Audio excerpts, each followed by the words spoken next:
Hi, everybody. This Tuesday is an important day for families, businesses, and our economy. It's the day a big part of the Affordable Care Act kicks in, and tens of millions of Americans will finally have the same chance to buy quality, affordable health care as everybody else. It's also the day that a group of far-right Republicans in Congress might choose to shut down the government and potentially damage the economy just because they don't like this law. I'll get to that in a second, but first, here's what the Affordable Care Act means for you. If you're one of the vast majority of Americans who already have health care, you already have new benefits you didn't before, like free mammograms and contraceptive care with no copay, and discounts on prescription medicine for seniors. You've already got new protections in place too, like no more lifetime limits on your care, no more discriminating against children with pre-existing conditions like asthma, or being able to stay on your parents' plan until you turn 26. That's all in place and available to Americans with health insurance right now. If you don't have health insurance, or if you buy it on the individual market, then starting this Tuesday, October 1st, you can visit HealthCare.gov to find what's called the Health Insurance Marketplace in your state.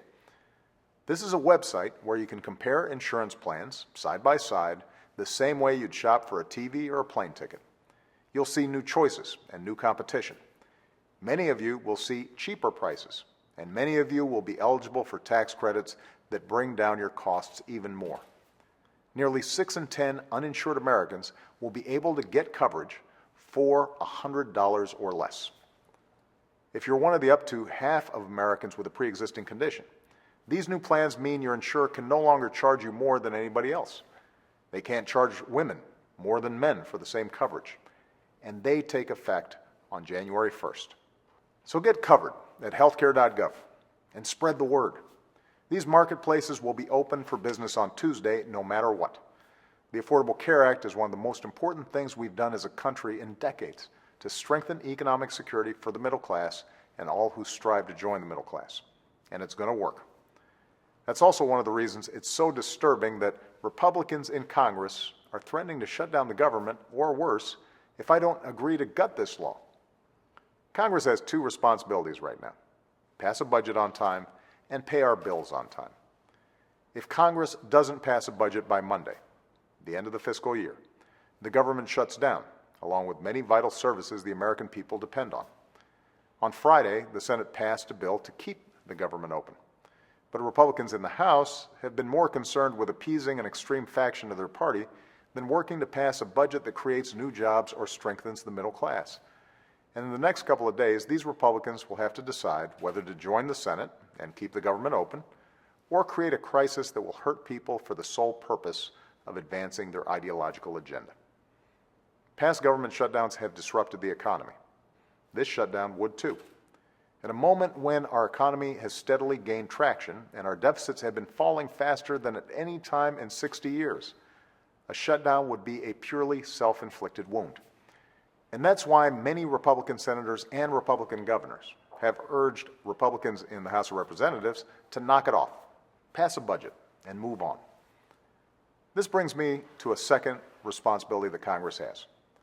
Once they vote to keep the government open, they also have to vote within the next couple of weeks to allow the Treasury to pay the bills for the money that Congress has already spent.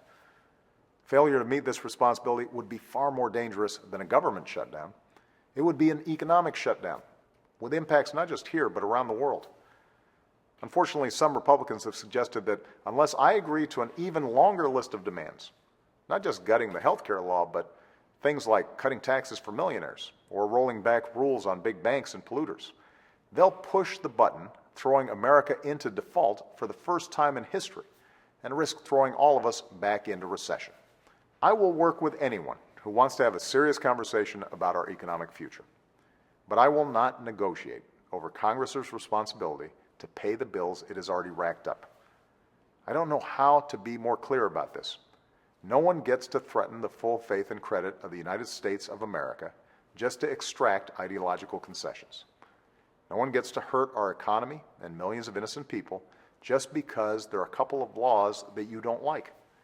It hasn't been done in the past, and we're not going to start doing it now. The American people have worked too hard to recover from crises to see extremists in their Congress cause another one. And every day this goes on is another day that we can't continue the work of rebuilding the American middle class. Congress needs to pass a budget in time, pay its bills on time, and refocus on the everyday concerns of the people who sent them there. That's what I'm focused on. That's what I'll keep fighting for. Thanks so much.